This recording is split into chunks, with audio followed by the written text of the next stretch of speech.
आज हम एक बड़े सवाल पर बात करने वाले हैं।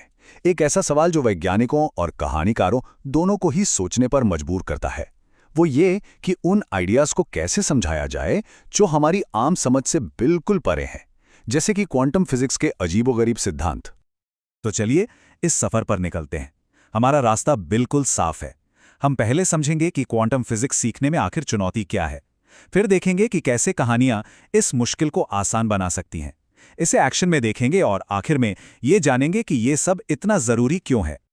सबसे पहले चलिए उस चुनौती को समझते हैं जिसका सामना हर वो इंसान करता है जो क्वांटम मैकेनिक्स की दुनिया में कदम रखता है। देखिए, ये एक ऐसी दुनिया है जो हमारी रोजमर्रा की जिंदगी से बहुत बहुत अलग है।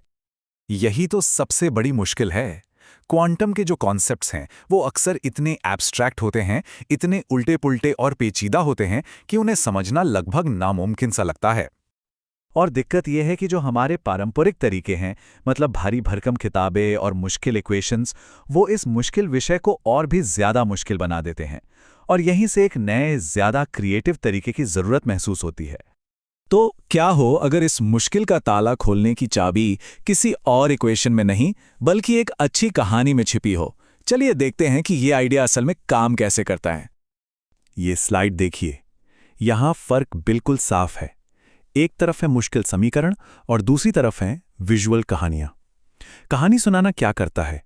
ये मुश्किल आइडियाज को ठोस, यादगार किरदारों और सीन में बदल देता है। इससे न सिर्फ हमें चीजें बेहतर याद रहती हैं, बल्कि हमारी सोचने की शक्ति भी बढ़ती है। और सबसे दिलचस्प बात यह है कि कहानी सुनाना सिर्फ क्लासरूम की कोई नई ट्रिक नहीं है।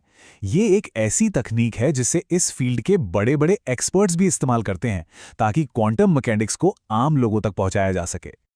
तो ये असल में होता कैसे है? आइए दो सबसे मशहूर क्वांटम कॉन्सेप्ट्स को देखते हैं, सुपरपोजिशन और एंटेंगलमेंट, और समझते हैं कि कहानी के जरिए इन्हें कैसे जिंदा किया जा सकता है। सबसे पहले बात करते हैं सुपरपोजिशन की। ये क्वांटम मैकेनिक्स की नींव है, लेकिन ये इतना अजीब है कि इसने बड़े बड़े वैज्ञानिकों को भी हैरान कर दिया है। और बस अचानक वो मुश्किल सी परिभाषा एक सीधी, सरल और मजेदार तस्वीर में बदल जाती है। एक ऐसा किरदार जो एक ही वक्त पर दो अलग अलग दुनिया में जी रहा है। अगला है एंटेंगलमेंट, एक और ऐसा कॉन्सेप्ट जो इतना अजीब है कि आइंस्टाइन ने इसे spooky action at a distance, यानी डरावना करतब कहा था। ये स्पेस और टाइम के बारे में हमारी सारी समझ को चुनौती देता है।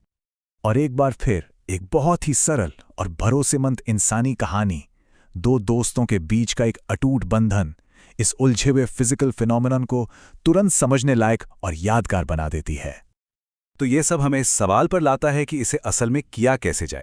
इसका जवाब है एक सरल और मजेदार प्रोजेक्ट जो इन आइडियाज को एक्शन में लाता है, जिससे छात्र अपनी खुद की क्वांटम कॉमिक बना सकते हैं। सोर्स मटेरियल में एक सीधा साधा 5 स्टेप का प्रोसेस बताया गया है जो इस काम को बहुत आसान बना देता है। मतलब कोई भी, चाहे उसकी आर्टिस्टिक स्किल कैसी भी हो, इसे आजमा सकता है और अपनी खुद की क्वांटम कहानी बना सकता है। तो सबसे जरूरी बात यह है कि यह सिर्फ सुंदर चित्र बनाने के बारे में नहीं है। ये एक अलग तरह की सोच का इस्तेमाल करके, मतलब एक क्रिएटिव, कहानी वाली सोच, साइंस की समझ को और गहरा करने के बारे में है। और आखिर में आइए ये समझते हैं कि साइंस को क्रिएटिविटी के साथ मिलाने का असर कितना बड़ा है और ये क्लासरूम के बाहर क्यों मायने रखता है। फायदे तो बिल्कुल साफ हैं। ये तरीका न सिर्फ सीखने को बेहतर बनाता है, बल्कि कम्युनिकेशन जैसी जरूरी स्किल्स भी सिखाता है। और ये साइंस को एक सूखे, मुश्किल सब्जेक्ट से बदलकर एक दिलचस्प और मजेदार एडवेंचर बना देता है।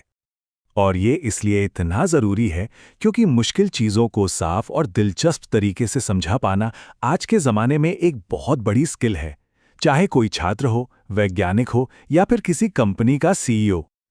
आखिरकार ये प्रोजेक्ट हमें एक बहुत ही शक्तिशाली और जरूरी सवाल के साथ छोड़ जाता है। सवाल ये है कि अगर हम विज्ञान की कहानी कहने का तरीका बदल दें, तो क्या हम ये भी बदल सकते हैं कि कौन खुद को एक वैज्ञानिक के रूप में देख सकता है? और क्या इस प्रक्रिया में हम विज्ञान का भविष्य ही बदल सकते हैं?